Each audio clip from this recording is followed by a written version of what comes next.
নমস্কার, মিঠুর কিচেনে স্বাগতম। আজ আমি বানাবো গুড় আম বা আমের আচার।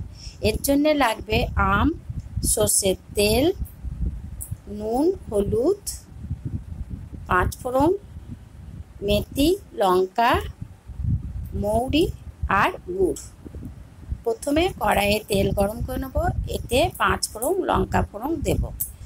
এরপর আমগুলোকে ভালো করে ধুয়ে নিয়ে খোসা ছাড়িয়ে ছোট ছোট করে কেটে আমি ওই তেলে দেব।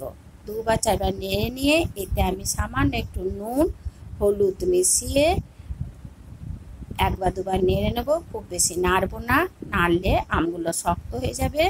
এতে আমি গুড় মিশিয়ে দেবো। গুড়টা কিন্তু যে পরিমাণ আম নেবো প্রায় সেই পরিমাণই আমি গুড় দিই। আমে গুড় মিশিয়ে যখন আমটা ভালো করে ফুটতে থাকবে, ফুটে গেলে গুলোকে সামান্য সিদ্ধ হয়ে গেলে একটু একটু করে এটাকে আমি গেলে দেবো। এইভাবে আমি আমটাকে ভালো করে ফোটাতে থাকবো যতক্ষণ না গুড়তে জলটা না মরে। জল মরে গেলে আমি এটাকে নামিয়ে নেব।